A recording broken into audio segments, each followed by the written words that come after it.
Spurs. It's the same, Exactly. it's the same reasoning. Same thing. Exactly. What's up, y'all? My name is Ian Edwards. Welcome to the Soccer Comic Rant. If you're listening, we got some fun for y'all. We got international week still continuing. England versus Scotland coming up tomorrow. United has not played, so we have not lost. So we still got 6 points, but no L's and no ties. So we got that going. If you're watching on YouTube, like and subscribe. Neil got on his new Chelsea shirt. We're going to talk about why is Gareth Southgate the most hated English coach? Most hated, successful English coach of all time. Like Lee is going to tell us everything that's going on negatively about him in the press after a tie in Poland against Ukraine. And like, I'm just hearing so many things. So I want to know if you're hearing the same things I'm hearing since you're there in England. And yeah, we're going to talk about the upcoming weekend, big games in the Premier League when they start back this weekend. And we got Neil Chakravarty, stand-up comic, and Chelsea fan, as you can tell by the sponsorless jersey he got on. And we got Lee Hudson, stand-up comic from England, Southampton fan. His team is somewhere in an unknown league called the Championship. What up, y'all? How's it We're going? good. We're good. Good. So I guess because it's International Week, we'll start off there. So I saw the game, England versus the Ukraine. It was in Poland, and I think we started off well, controlling the game, holding onto the ball, but then we just kind of got stagnant. And then Ukraine did their thing. They sprung a counter on us, came all around way down the field, scored, and then we fought back, got the goal back. But the fact that everybody in England feels like this squad is so talented, they're always nitpicking, I feel, Southgate. And this, to me, was like, it was a game that we needed points for, but we have so many points and we're so ahead of Ukraine, the second leading team in the group. This was a game to try to kind of experiment, but because it's England and because it's Southgate, you can't really experiment if you win or unless you win. So like what are you hearing most people in England that call in angrily on sports talk or wherever? What are most English fans? How do they feel about Southgate? Or am I just getting the snippets of the bad ones, so the ones that ain't feeling them? There's definitely some negativity, and it's but I mean, English football fans are English football fans. They love to. It's like the default setting. We love to moan about something. It's the nature. And like you say, a draw isn't a disaster there. We're still top of the group by quite a lot of points, by 6 points, I think. It's not going to cause us any real problems, I don't think. I think we're pretty safe for qualifying, but I think it was more like the people were complaining before the game had even started because of the squad selection, the players that were in, the players that were out. Southgate being accused of having favourites. He called up Phillips, who hasn't played any minutes. He called up Maguire, who's barely played any minutes. He called up Henderson, who played one game in the Saudi league. And there's a reason why Liverpool didn't really try and keep him either. And he's not fallen off completely, but it's like there's players playing better. Obviously I have my biases, but Ward-Prowse has been playing, but he's been playing brilliantly for West Ham to start the season. He doesn't play for you anymore. You sold him.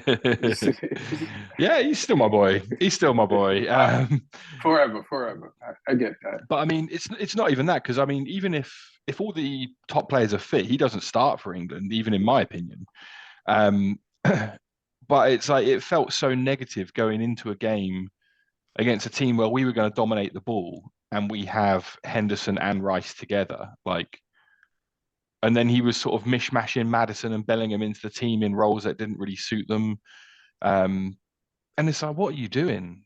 Like, and how you like, in a game where we're playing against a low block where people need to be good in tight spaces and good on the ball, and then you're not playing Foden, and people like that, and it's just, I don't know. It just seemed strange the way he pieces his team together, and against a team that are going to look to try and counter us and attack quickly, and you start Maguire, who's he's got some qualities. Maguire, he's not the meme that he's completely made out to be, but mobility is not one of those qualities that he has. And it's just Southgate putting him in a position where he's going to get shot down again, because now there's a picture of him hugging Mark Gray on the goal, where he decided to go and mark one of his own teammates rather than look over his shoulder and look at the two Ukrainian players that were just fighting each other to try and get the shot off. And it's a good thing Zinchenko took that shot off of Mudryk, because Mudryk would have probably put it out the stadium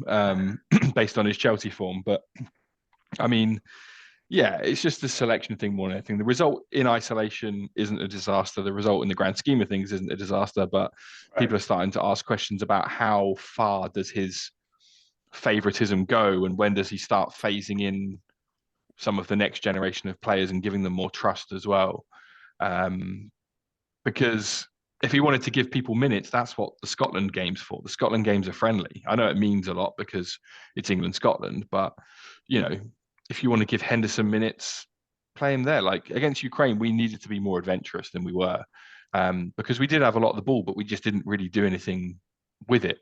And when it takes your striker dropping 40 yards deep to then ping a ball to a right back to get you in, that maybe the team isn't set up the best way if that's the only way we can get a goal. So yeah, it is what it is. But I think people are overreacting, but I do have my concerns over that selection. I just think there's players that need to be phased out, and he's not really got the guts to do that, because he's loyal to a fault with them. And yeah, he'll be out after the next tournament. I think Euros will definitely be his last. But yeah, we'll see where we go from there. Maybe he's not really wanting to put it in good hands for the next guy. I got some thoughts, but I think Neil wanted to jump in. No, I was just reminded, because when Lee was talking about what Maguire did, it's just remarkable how he does it. Like, you think this guy is an employee of Barstool Sports or something. The amount of memes he generates on a regular level, like, it's just crazy. Like, how do you do the kind of things he does? But even like, what Lee was talking about, if you want to give minutes, you use the Scotland game. My point is, even the theory of giving minutes. Why are you giving minutes to Henderson? Like, even charity minutes. Why are you giving minutes at the national level to somebody like Henderson or Maguire, who clearly are not good enough to be in your starting 11, and should not be good enough to even knock at your starting 11, and create that competition for spaces that you need in a top quality team.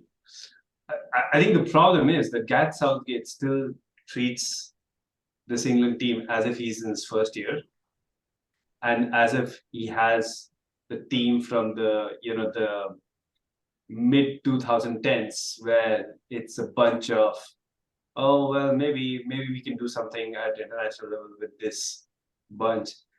I mean, you legitimately, if you leave aside this center back position, which even now I don't think you can have that as an excuse, and maybe the goalkeeper, you actually have a golden generation.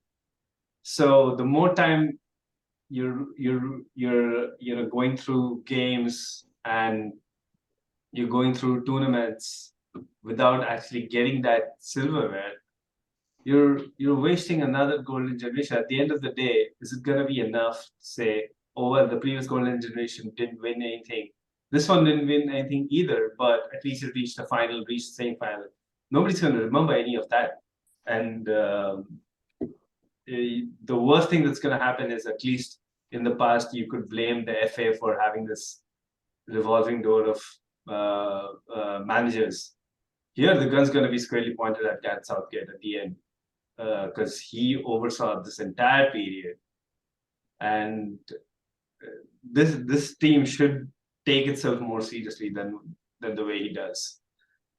Well, let me ask one quick question, and I'll make a long question. Was Guehi marking Maguire, or was Maguire marking Guehi, or were they both marking each other? And did I say Guehi's name correctly? Yeah. Pretty much.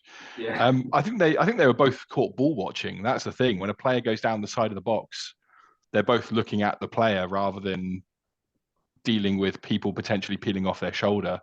But there was midfielders not tracking as well, so it was a whole collective clusterfuck of a defence for that goal. To be honest, everyone got pulled apart. I think it might have even been Rice's man who finished with Zinchenko inside. So yeah, a lot of things wrong with it, but it was just that image of, you know, Maguire hugging Gray was just stupid, because it's like, you know, if you two are there doing that to each other, then there's at least 2 Ukrainian players that are pulling other people out of position potentially.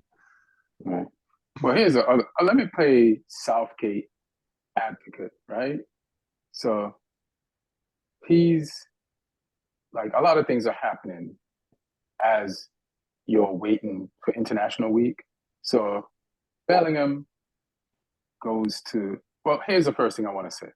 Like, everybody's in England, the first thing they want to talk about in the national team is Maguire started. And not only is Maguire, he's not the only player from a Premier League team that is starting or playing for their country. Like, this happens. This happened way before him, and it's happened after him, and it's happening now.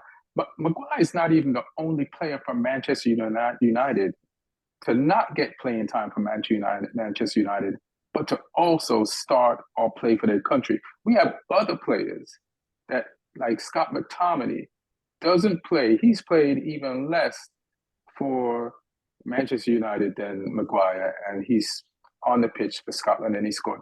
Palestri does not start for Manchester United, but plays for Uruguay. So it's just funny. Like, the fact that people are ignoring this indicates to me is like there's something else about Southgate besides like what he's doing. Because like you were saying, like you were saying that in the big picture, this is not a big deal.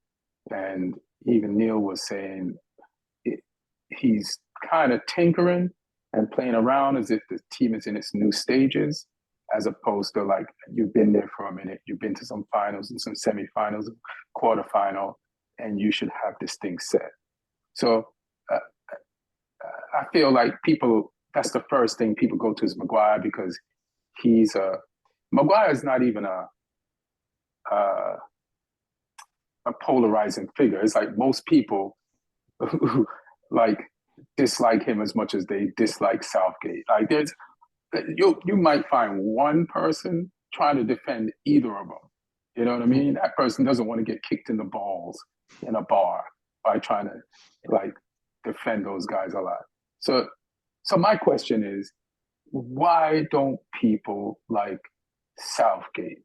And is it because of what happened with Middlesbrough, or how he was as a player? But there's got to be more, because is he, besides the manager that helped us win the World Cup, the most successful English manager since the guy that helped us win the World Cup in '66? And if he is, statistically, and in a lot of areas, why do people like him the least?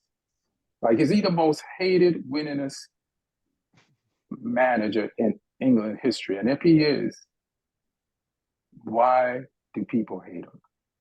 I don't think people hate him per se. I think people are just frustrated with the decisions like that, because people are behind him in the tournaments, and you know his tournament record is fantastic. But I don't think a manager should be above any scrutiny at all. And some of these questions do have to be asked, because, you know, when a player goes to the South, I was more offended by seeing Henderson in that team than Maguire. You know, Maguire came on for United against Arsenal in one of the biggest games in world football a few days before that. Henderson's been knocking around in, admittedly a league where the quality's gone up recently, but it's still, it's still a game he's strolling through.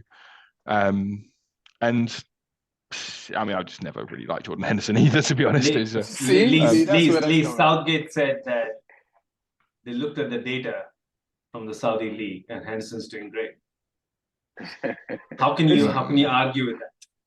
That's not a lie. He better be in Saudi Arabia doing great. The data better be positive. I mean, I'd probably be putting up decent data in that league still. So I don't think it means a great deal out there. And I mean, even if he stayed at Liverpool, I think he's like, this England team, in terms of the players available to us, has evolved past Henderson. We don't need to be playing many games with two holding midfielders nowadays, especially when we've got the likes of Bellingham, who can be sort of like a hybrid 8. He can drop deep and get on the ball as well, but he can also contribute in the attacks.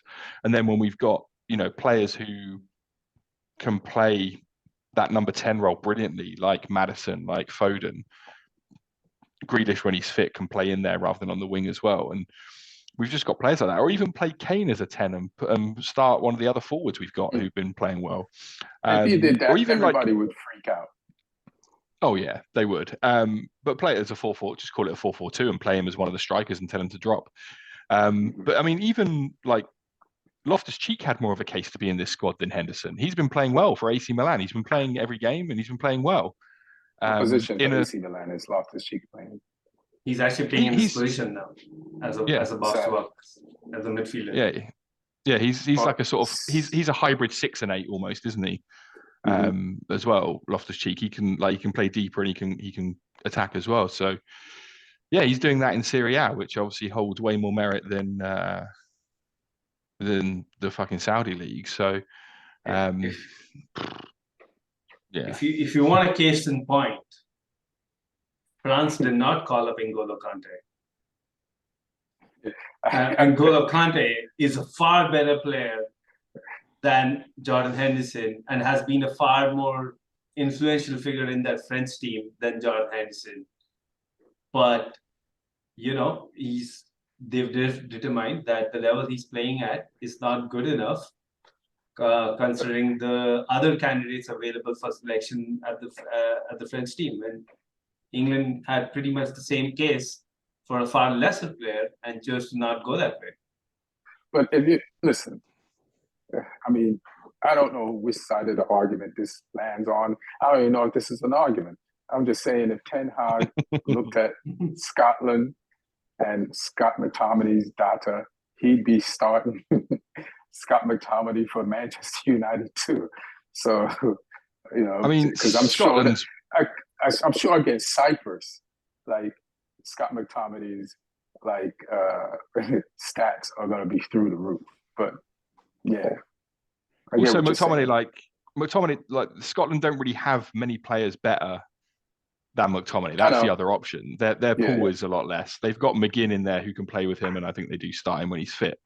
So there's, there is that. But yeah, I mean, people just like Southgate will shut people up if he delivers at the Euros. But I think I don't think questions.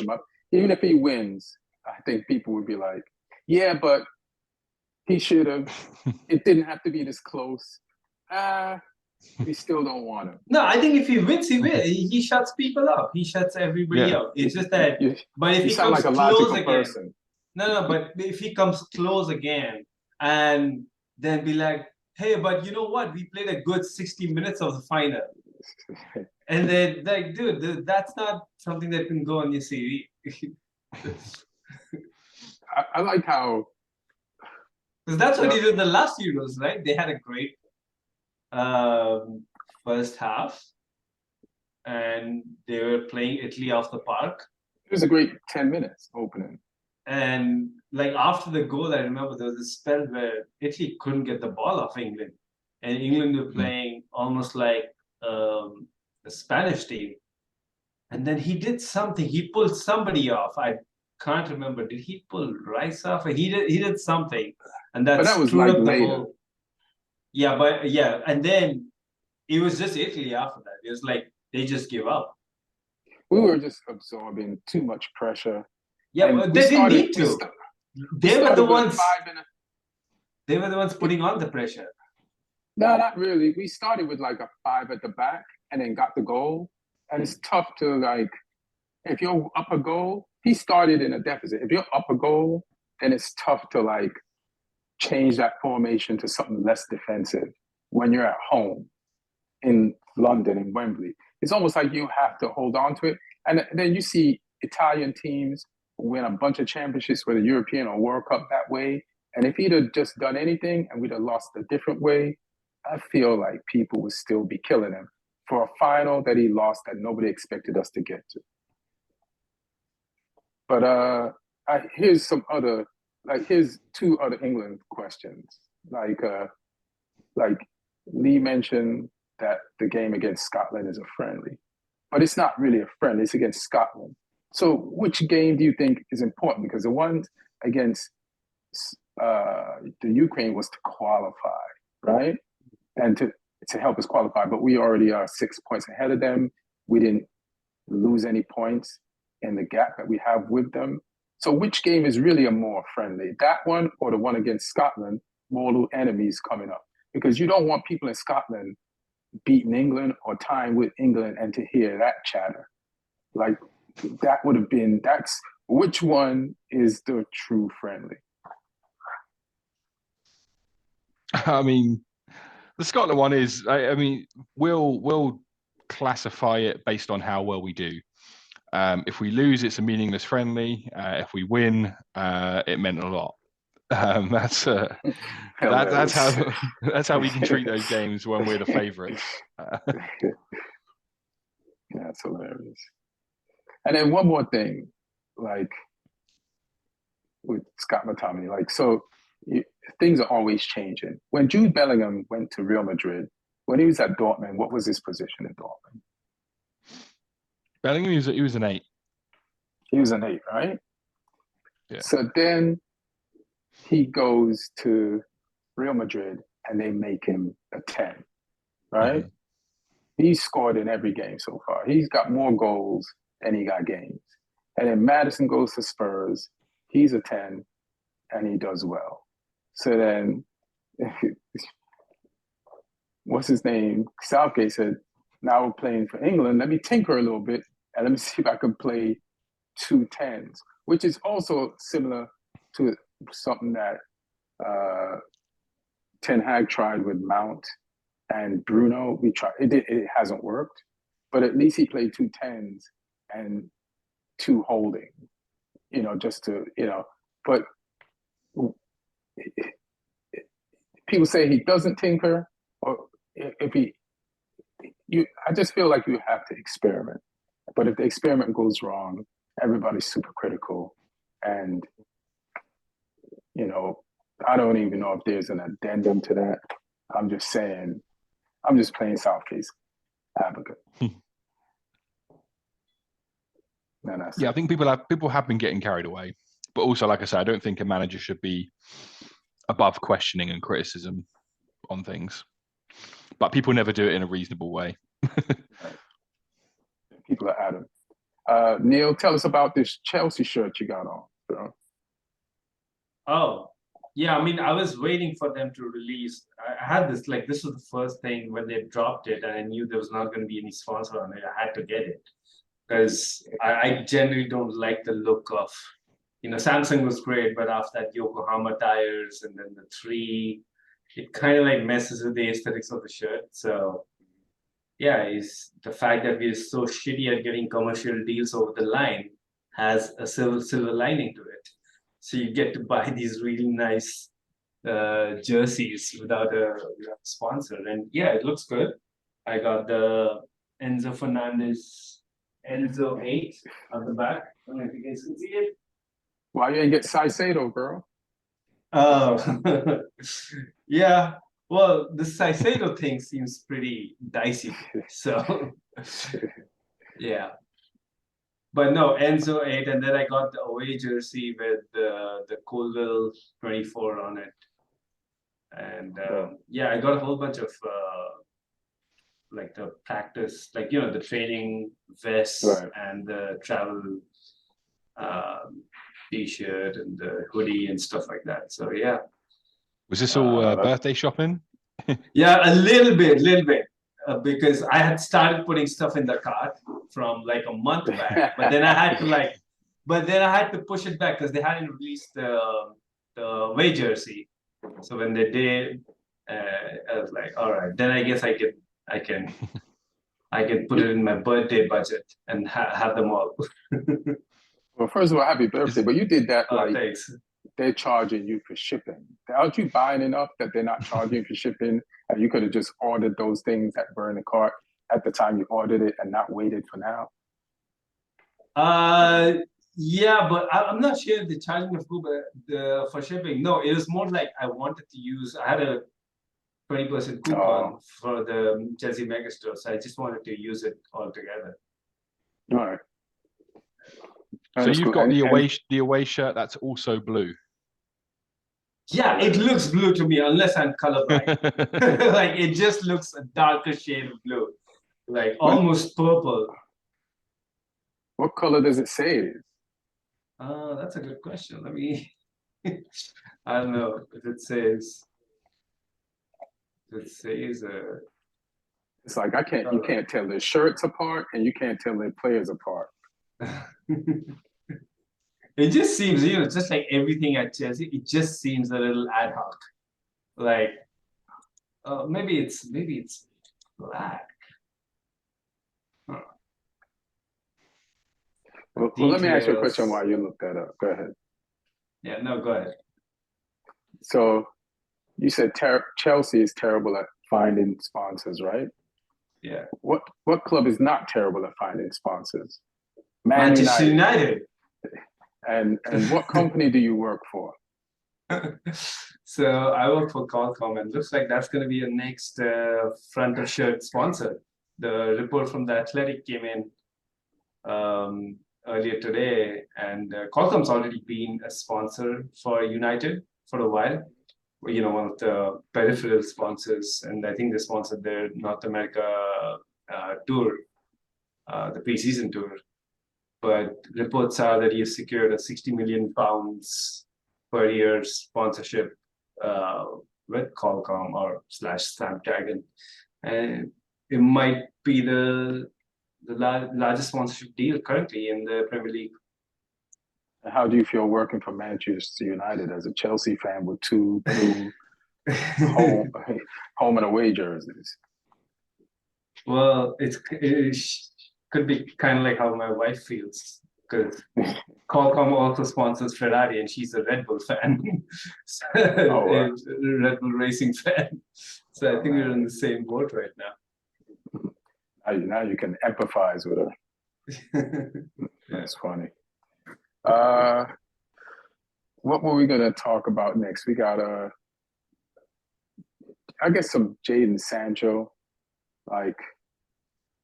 so he's supposed to have a talk with Ten Hag today, and they had the talk, and the tweet that set this all off is still pinned on his Instagram page.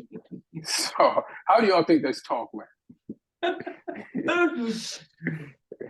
Ten Hag seems too old school to even know what social media is. So I think that's the easy part. I think the tough part is getting Ten Hag to realize, dude, he's potentially the only non-felon winger you have. So just bury the hatchet and kiss, make up. He'll take down whatever post he has to take down. He can play some football. I think I think they need to fix it. I'm shocked that it's taken so long. Yeah, but he could go in there and say, "Hey, man, I haven't hit anybody, or I've not been accused of hitting anybody. Yeah. So I ain't taking it down. And you have to start me." And it's this, it's like the perfect layer for layer for layer of turmoil. First the Greenwood, that's for everybody in concern, and then now this, for Anthony.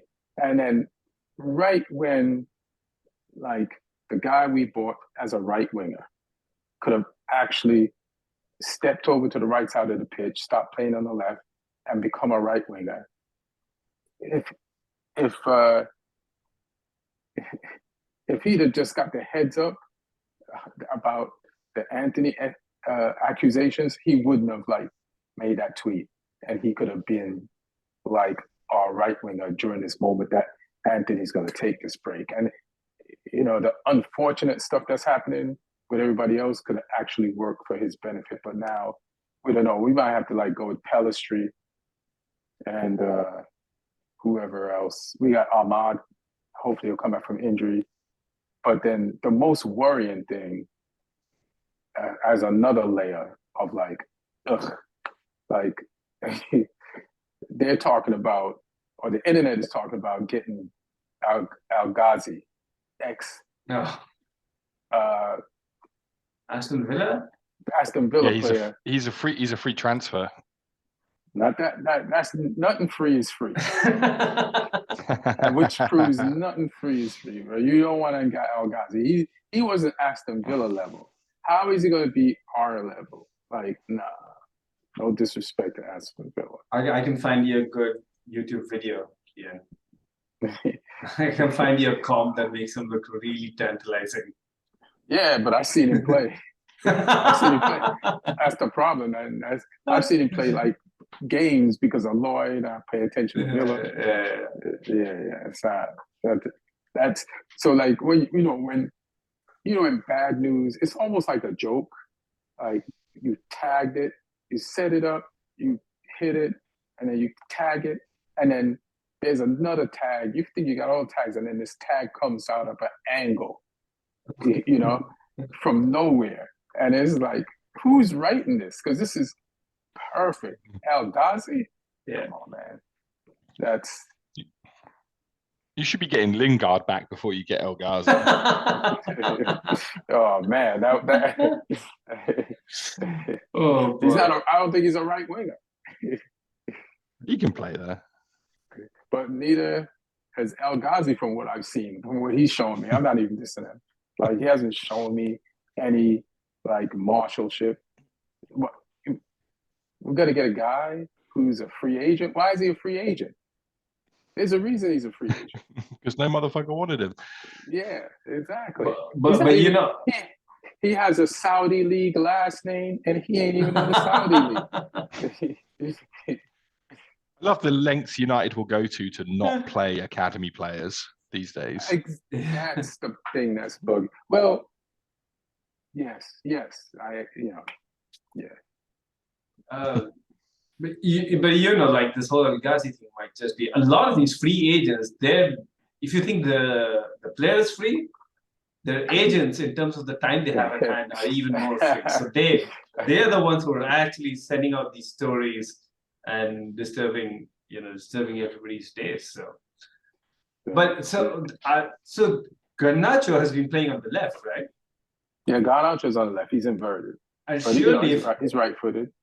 But surely, if Holland, how you pronounce the name, is embedded in, and he's ready to start, he's going to be the striker. So then, where does Marcus Rashford go? Rashford on the left, like. So then, if Rashford goes on the left, you have to move Garnacho to the right. I'm guessing if he can play there.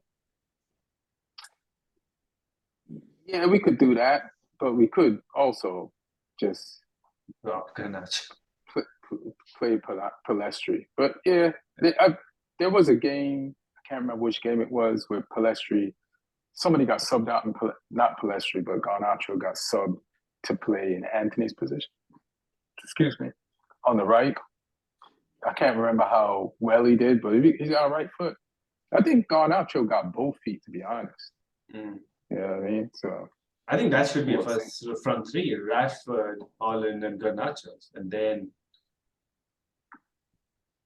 then you see like who you need to sub in, Pellistri or Sancho. But the Sancho thing, I feel it's just dragging along for no reason. I mean, they had to talk. Yeah. So they had the talk. So the tweet is still up there, or the Instagram post is pinned. Like But top to be three fair to the posts of guy, all time. I don't think he said anything. He's just defending himself, right? Like he's just Yeah, saying that this is not true. I think he didn't want the United fan base to think he was a lazy in training, Yeah. because he knows that's very damaging. Mm. And so you're supposed to just take it, though. Yeah, see, that's so bizarre, right? Like, because he can't win either way. Nope. Yeah, like now you won't even play. You look Like, at Deli Ali had to go through 2 years of being called lazy just because Mourinho said something in the documentary, and they didn't show the next week where he apparently apologized. yeah, I think that's what spooked him, like seeing that.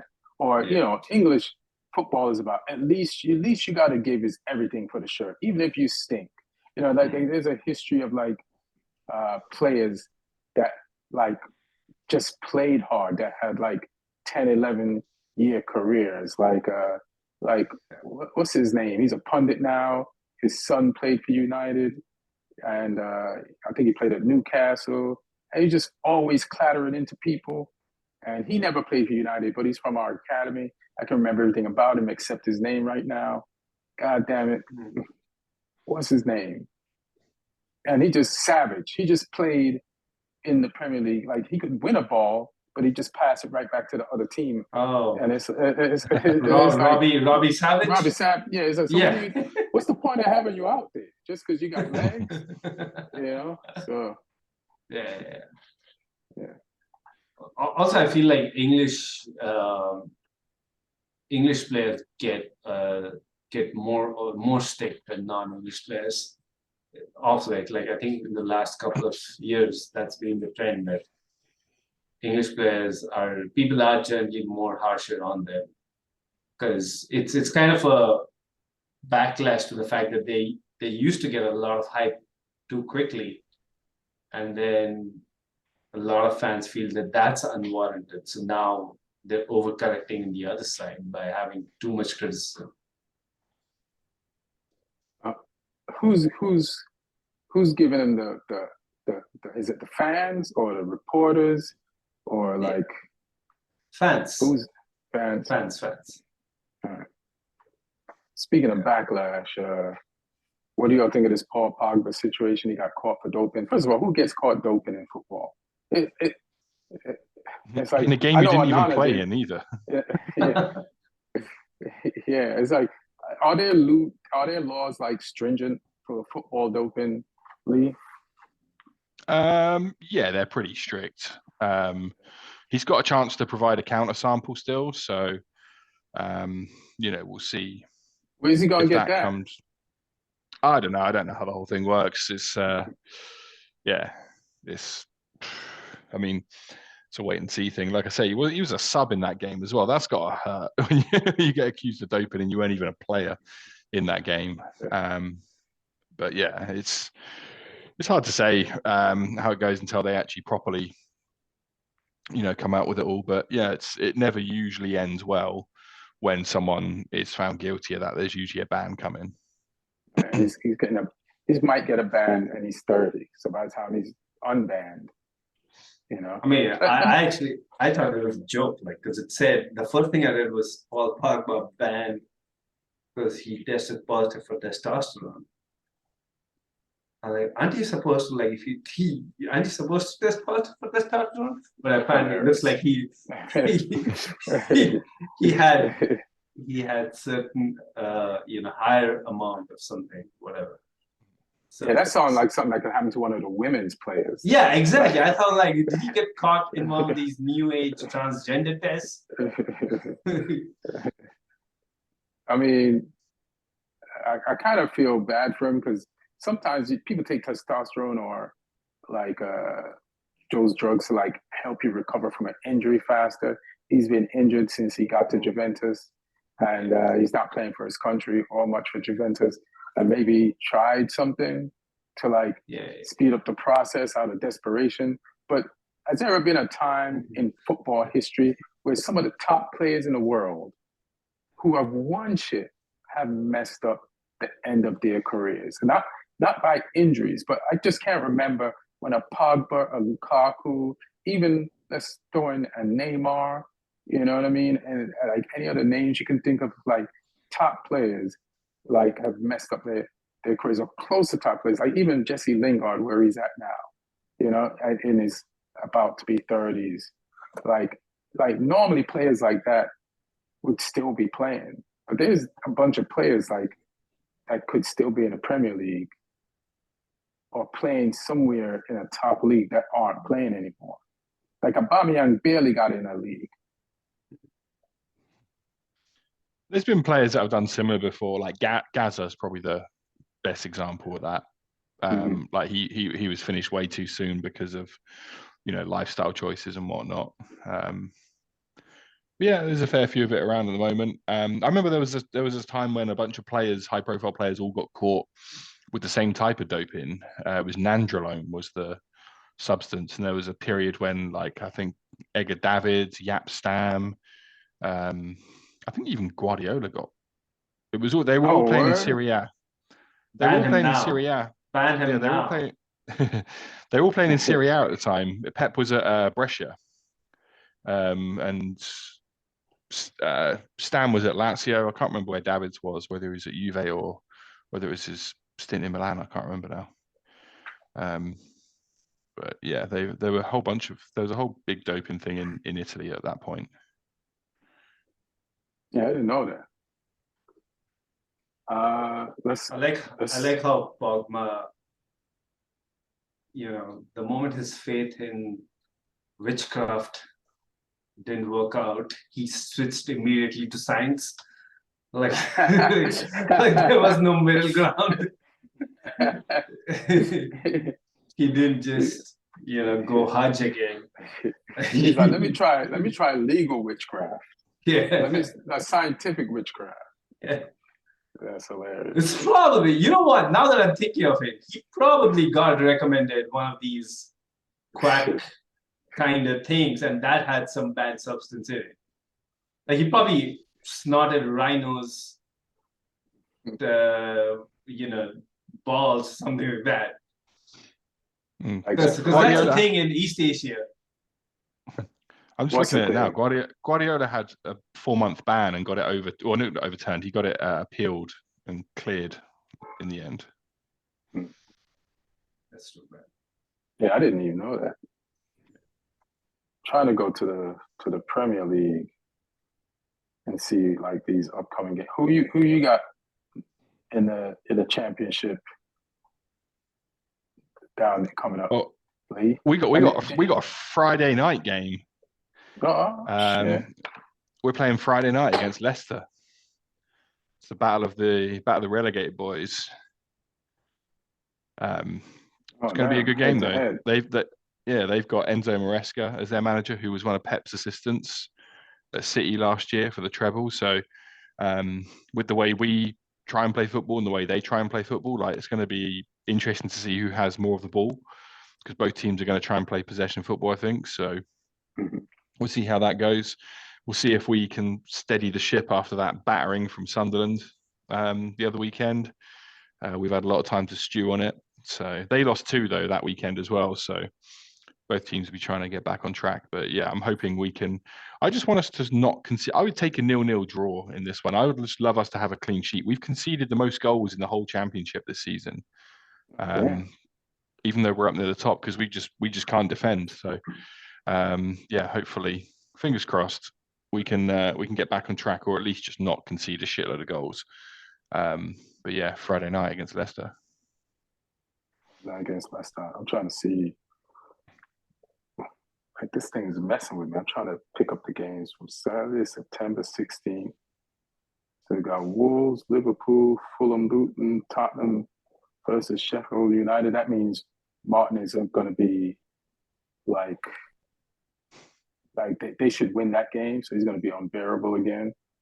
Oh God. West Ham versus Man City, and Man United versus Brighton.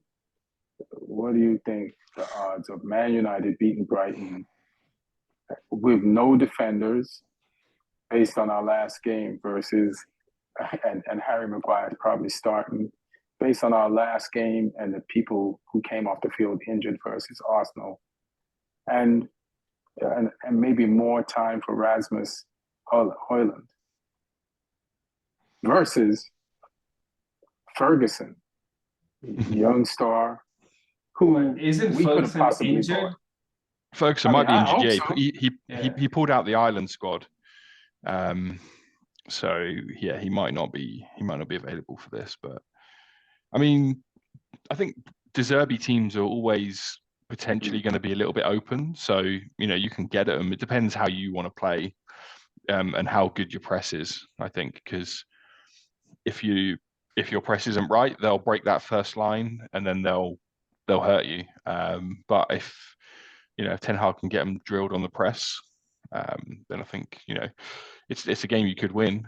But Brighton, yeah, they're not going to lie down at all. They'll be buzzing after that Newcastle win. So I'm looking forward to this one. I think it's going to be a really good game just to watch I'm not. as a neutral. Shit, what does it look forward to? You see, I mean, we did play better against Arsenal, and I don't know if Amrabat is injured, so you can't even hope to use him. He got pulled out of a game for Morocco. Oh yeah, and then shout out to I'm shouting out Morocco. They had an earthquake. I don't know if a shout out is the right terminology, but prayers for all the people over there, and hope everything's just gets better. But Amrabat, I don't know if he's going to play or he's going to be available. So hopefully that is.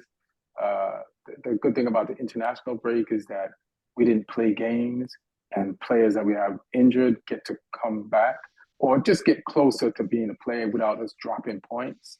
So I don't know when Mount's going to be back, but it's at least 2 weeks of no games, and it's closer for that. Ahmad, same thing, and then Kobe Mainu, and let me, how they, and this is something else. You know how they say the preseason is not indicative of like how you play or how the season is going to go, but for some teams it is. I was just thinking about watching all our preseason games, and the first team started out slow and without energy and not causing that many turnovers, and they were sluggish. And then in the second half of those games, when we put in like the youngsters with that academy energy, they would like win some of those games.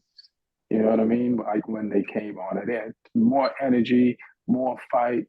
And then now that we're in the season, we've actually started the season with the same low energy that we started those preseason games with. So our form in the preseason is pretty on point and is telling. So I don't even think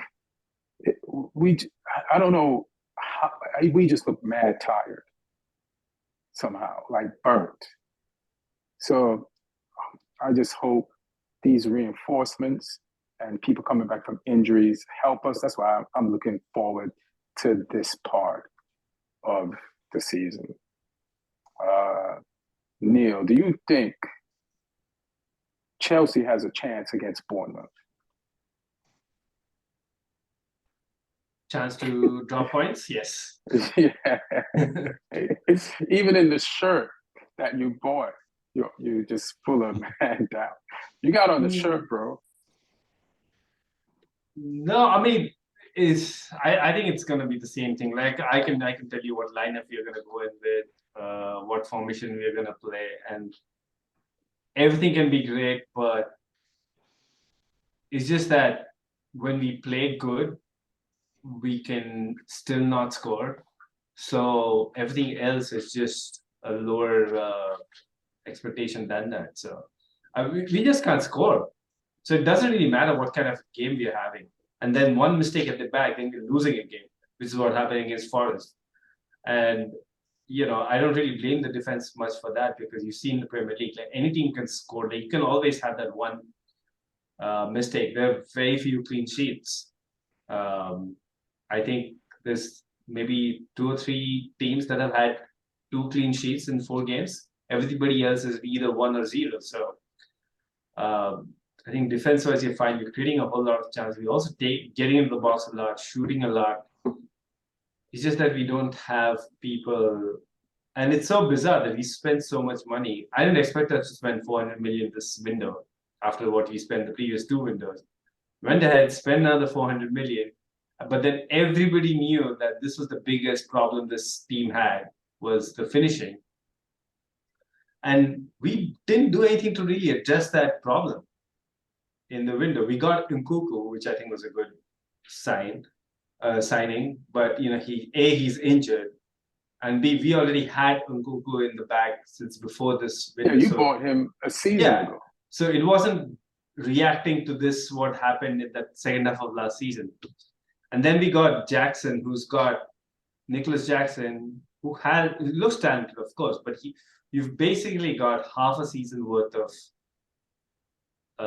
data on him, because he had a good second half of the season with Villarreal.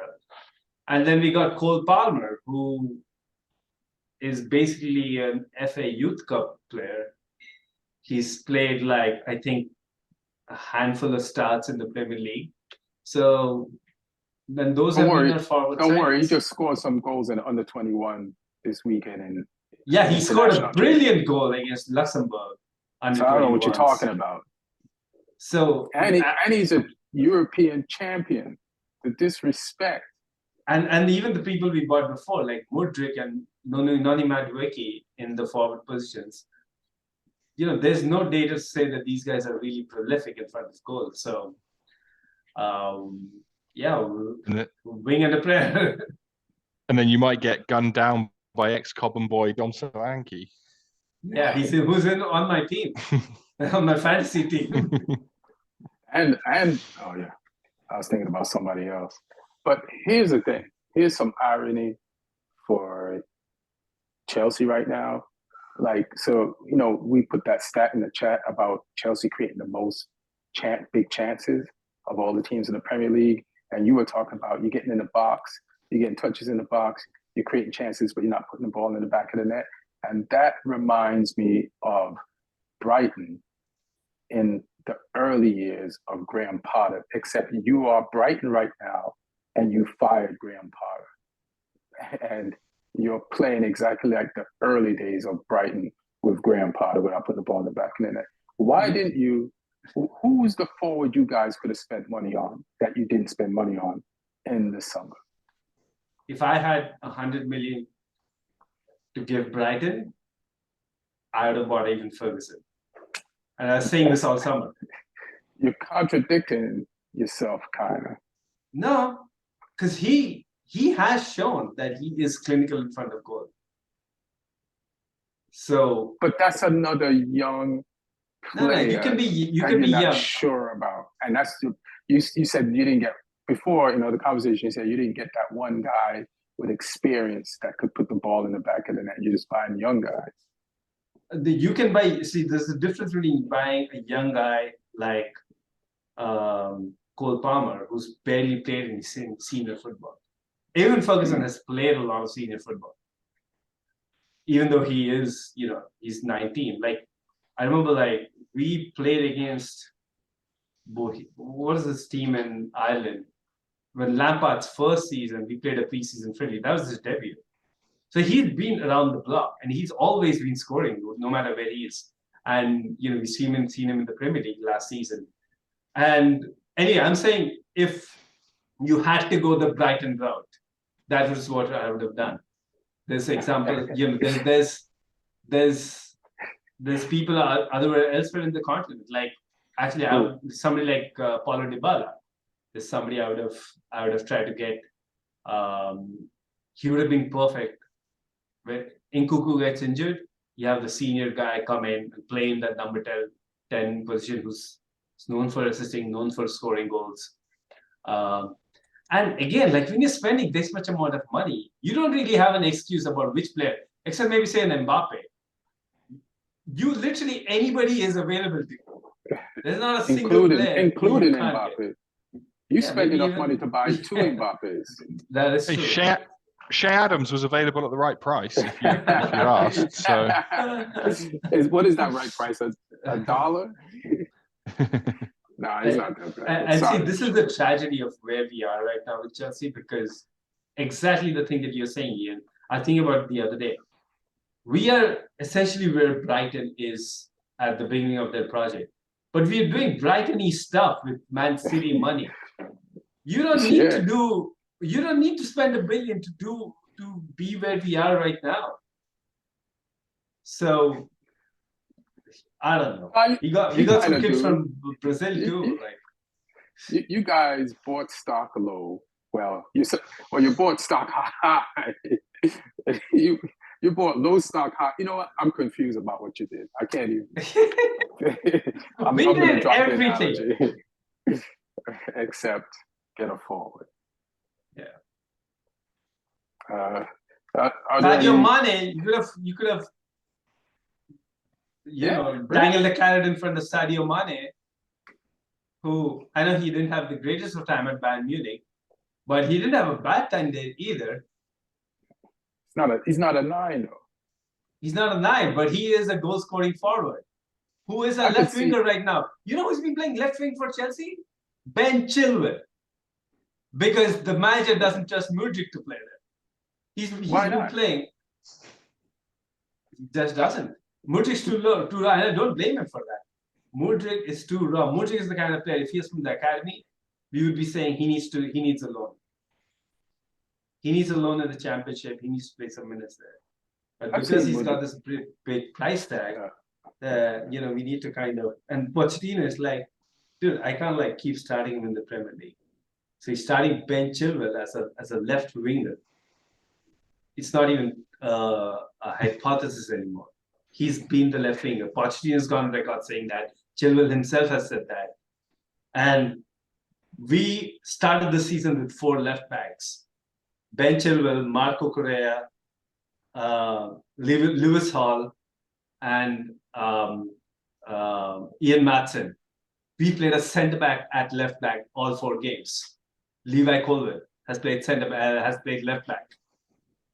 So these are the kind of things we're having to do because the squad is so imbalanced. And of course, we've had injuries that hasn't helped. But so yeah, there's so many holes you can poke right now at Chelsea. Yeah, it's funny that you're playing. Bournemouth. You and Nottingham Forest. So it's like you pay as much money as you can for players, and they stockpile too. They're hoarders too, but with low. And then some of the money that they're spending is not even that cheap either.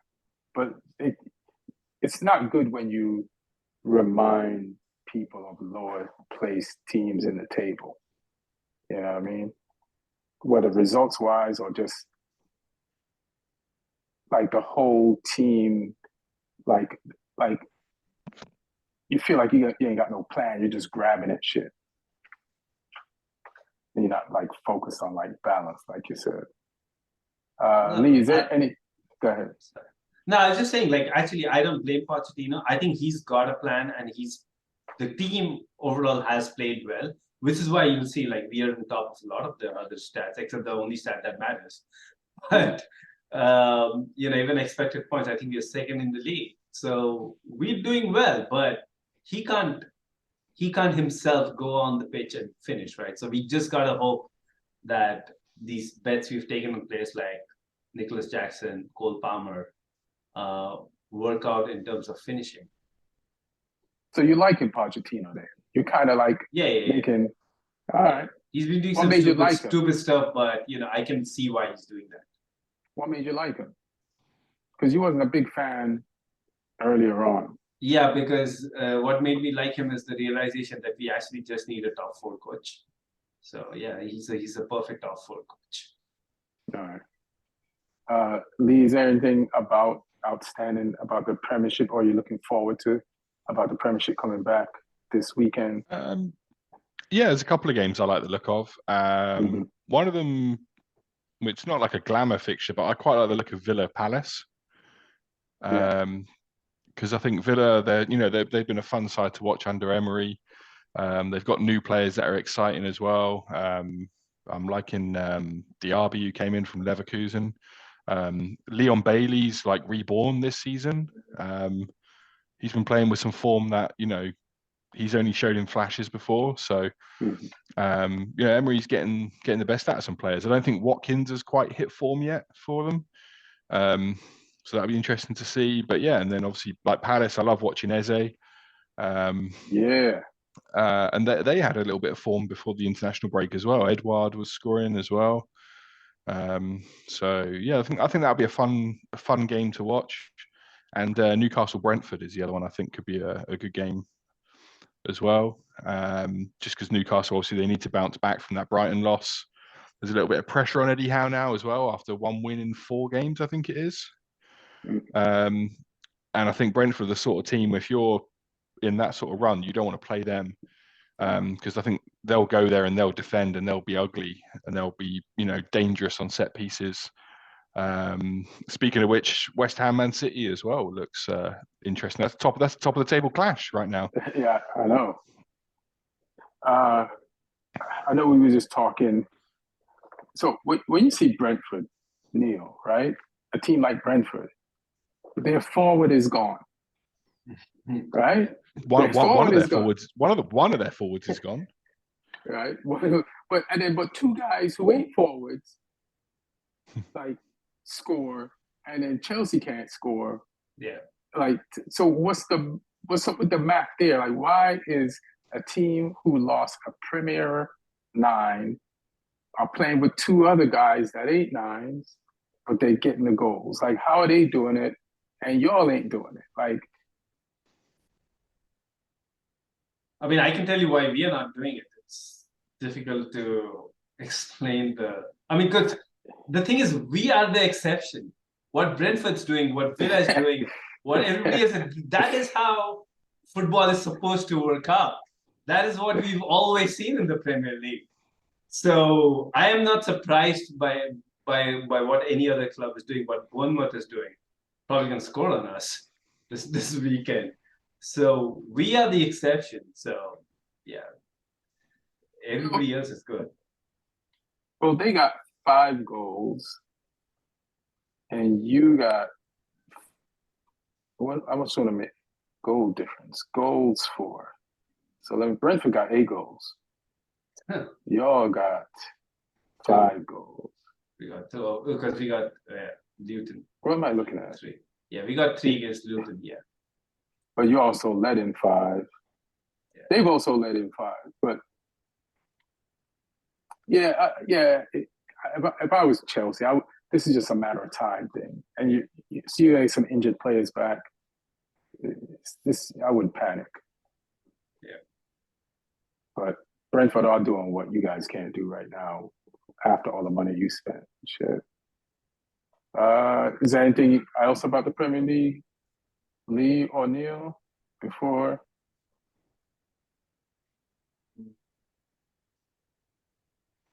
No, not really. What's the over and under of Messi getting Miami into the playoffs? I wouldn't bet against it right now. Yeah, exactly. Because they have 2 games in hand, and they can tie with the team in 9th. Oh yeah, already? If they win the games in hand, they can tie with the team which is 9th, and you need to be in the top 9, right, to get at least get into the playoffs. I guess the trick answer there is Messi's on international duty, so when he comes back, is the MLS playing right now during international week? Yeah, and they won without him, I think. Oh, they won without him. Oh, so that was the thing. Can they win without him to keep the pressure on? Yeah, and because how many games is he going to miss? Yeah. It's so funny. Inter Miami won without Messi, and you don't even hear about it. They don't even mention it. There's no highlights that pop up on YouTube. It's just it's almost like if Inter Miami plays without Messi, then that game never happened. It's like a tree falling in the woods with nobody around. But if Messi had played in that game, you'd have heard all about it, seen the highlights, Yeah. newspaper articles. So that's the fucked up and good thing about having Messi on your team. It's like the only attention that people pay to your team is when he's actually there to play. They scored an interesting goal where they were 2-1 up, and it's a very tight game. And then they got a free kick, like in the middle of the park, like absolutely, innocuous one. And then the Kansas City players were speaking to the referee. Busquets just takes the ball off the Kansas City players, puts it down, takes the free kick. The right winger is free in space, and he just scores. There's nobody checking back, and yeah, that's the little. Was that legal? I mean, the referee didn't say anything. To be fair, he didn't take the ball off the ref. I think if he had done that, that would be the problem. He took the ball off the Kansas City player. Right. I mean, yeah. Sometimes those things work, a surprise free kick, and sometimes they get blown off, but this time it didn't get blown off. Any parting words or things? So, Lee, you think England could beat Scotland tomorrow? Yeah, it depends what team they we do put need out. to. Yeah, they do need to. It's not even like we don't have to. We can experiment. They do need to. Yeah, there's some pretty cool shirts being worn for the game as well, because it's like a commemorative thing, like an anniversary game of something. But the kits look pretty cool for it. They're like a retro style. They're like a one-off for this game. They're going to get auctioned off afterwards. Like you can't buy them. But yeah, I mean, like we're saying, England, Scotland, it's never a friendly. There's always some pride at stake, more than a regular friendly game. I think England have got more quality than Scotland, but this is probably one of the more talented Scotland teams for a few years now.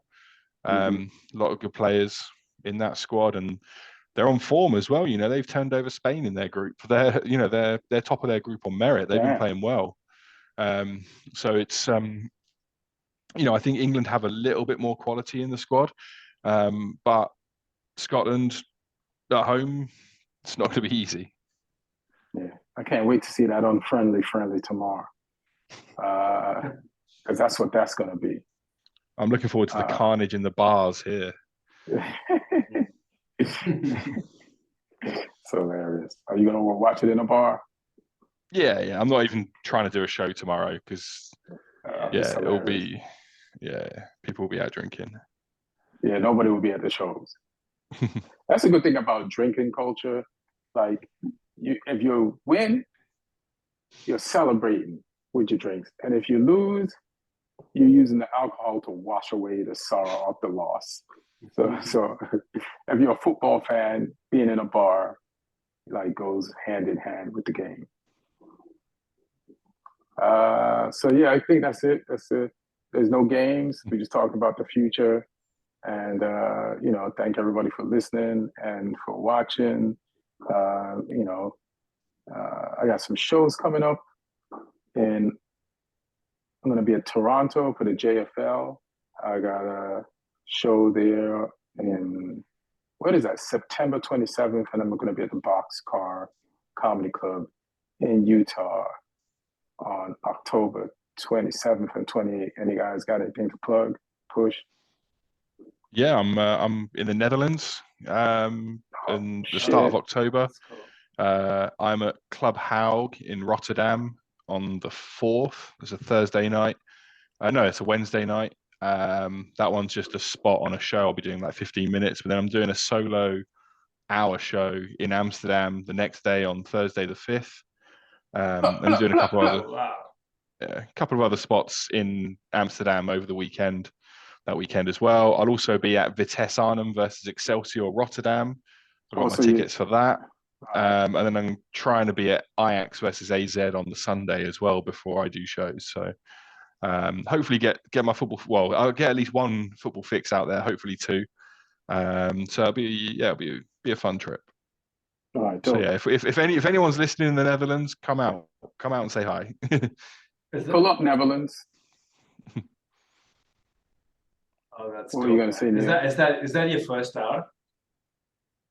Or like a new Yeah, hour? Is this a yeah, new hour? I ran it. I ran it in London recently. A lot of it's material that I've been working out over the past like 6.5 years that I've been doing comedy now. So it's a lot of it's all stuff that I know works, but it's just trying to put it together into a structured, cohesive hour. And I've done that on a London show last month. So yeah, it should be good fun. See if it works. See if it works to expats and Europeans. That's super You know what's exciting. weird about? Go ahead. No, that's super exciting. Yeah, Yeah, that's pretty Yeah, it dope. should be good fun. You know what's weird about like English comics and Australian comics? All the ones that go to like the festivals, like the Melbourne, the Sydney, and the Edinburgh, like they prepare these hours, and then and I've said this to some of them before. It's like, and then after they do these major festivals, they just start on a new hour, but they never record them. So like in social media now, if you had all that material like recorded, you could like clip it up and like so many people, most people in the world never saw those hours at their peak when it was clicking and fine tuned and doing Mm. well at festivals. And it's like, like make sure you record your hour because Yeah, like more. at some point before you move on to the next. Yeah, more people are starting to do that now, especially yeah, that's with the fact changing. that they can chop it up and put it on reels. But yeah, historically over the Edinburgh Festival, there'd be hours that won awards and people were saying amazing, and Yeah, then you like the only place you could see it was when they toured it afterwards. Like there was literally no other, like it would never get filmed. that's like hundreds of like hours just down the drain, like that were like fine tuned and honed, that had themes and everything to it. That's so Mm. crazy to me. Yeah, there was never like this the taping a special culture here like there is in the Mhm. US, which is yeah, kind of nuts. Yeah, I mean, uh, even here, people would keep their hour until they got the special. You know what I mean? Like, Mm. you know, they people would not move on until like one of the major networks would like give them a shot to like tape it, and some And people that it's never kind got of it. go ahead. Now, go ahead. Now, I think it's kind of also looked down upon to put your material out online, except for if it is special, right? Like on Mm. YouTube and stuff. In England or here? No, even here. Not now, because Not now. like I'm talking about like until a few years ago. right, it's yeah, it's until like a few people just did it themselves and it worked out for Yeah, them, and then everybody's like, yeah, I'll do that, because yeah, before you want to get that big paycheck, so then you yeah, keep doing your material and fine tuning it and fine tuning it like years after having it, yeah, and just till you know that's just the way it worked. But YouTube and all that stuff, and now you can clip it up on Instagram, put it clips on TikTok. Yeah, like people are like some people in comics are not even considering like pitching their hour or whatever to everybody having their own festival online now. yeah. So Yeah, yeah, it's crazy. Like, you know, I mean, some stuff doesn't get that much traction, but all it takes is mhm, one thing to go crazy viral. right. Um, there was a guy who did it here recently, like almost the whole world has seen his video now of him doing like a Oh, football this celebration is in gonna be slow Yeah, great. yeah. motion. We should try and get him Um, on here. All right. it's he's inundated with stuff at the moment. Yeah, But we like, got Do you but know like, him? yeah, I know him. Um, Yeah. but like it's crazy like how much that blew up. Like he went from having I think like 3,000 followers to 200 and something thousand followers. That video's been viewed like 45 million times now, which is more than the population of some countries. Like Hilarious. that's absolutely I, nuts. and I'd imagine he has been doing this bit for a long, long time Oh before yeah, it yeah. blew up. I've seen him do that bit in a bar to 30 people. Yeah, Um, and then it's it's and then it's out there doing millions of views. But that's the beauty of the internet, that you yeah, can do something that's good and yeah, it can go worldwide rather than never making it past, Yeah. the four walls of a club where you're performing it, kind of thing. Yeah. I think like even Bill Burr shared that video on his Instagram, so that would have added some more views to it as well. So yeah, it's just amazing when something like that happens with someone. Bobby Lee sent me that video, and then there Oh, was people that I didn't even know were into soccer or knew soccer, and they don't watch soccer, but they got that bit, and they know I watch soccer, so they sent that shit to me. Like I got it so much, I fell out of love with it, then fell back in love with it. And if somebody sends it to me again, I'll fall back out of love with it. Like that's how much I got that video. Yeah, it went everywhere. Everyone's seen it. Yeah. Because it taps. He nailed a universal thing. You know. Yeah. He That's the nailed thing. Like even it transcends language. Like people could watch that in a country where they don't even speak a word of English, and they won't understand that. Don't even follow football much, but you know the beats to a celebration. Mm-hmm. Yeah, it's pretty crazy. And like people are trying to guess which footballer this was, because you could like the way he actually scores felt a little Rooney-ish to me.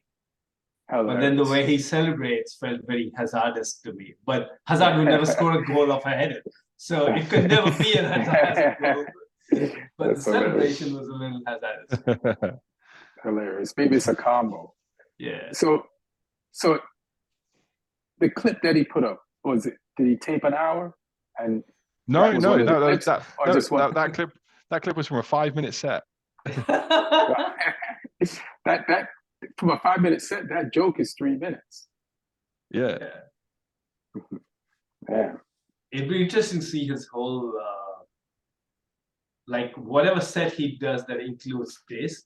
Because I'm imagining like this is a throwaway bit in the middle of something else. That's right? a closer. Like, that's his closer. That's his closer. Is that his closer? I'm not really convinced though. He looks it's like a big gamble to take if that's your closer. Like imagine the first few times he might have tried it out. It'll be his closer now. Yeah. Oh yeah. Lee, you seen him perform? Was that his close or? I don't think it was. Oh, okay, that's pretty good then. But like I say, if whether it was or not, it will be now. that joke has closer energy. Closer. Yeah, that'll be the closer and the encore now. Yeah. I seen him do another. Doing it three or four times. I seen him do another joke, and he uses and incorporates the goal scoring thing into it. Something to do with his girlfriend. I don't think it has something to do with this. So he's already like using that in another joke. It's almost like when you have a hit song, let's make the same song over, but using the same beat, but change the words and change the beat a little bit, but it's the same song. Hey, give the people what they want. The Gangnam Style guy is still selling out to arenas just doing that one song. But yeah, I'm sure the comics got way more in his house. Yeah, well, God bless him. All right, guys, thanks. Everybody take care of themselves. We love you. Be good to each other. And one. That's a good one.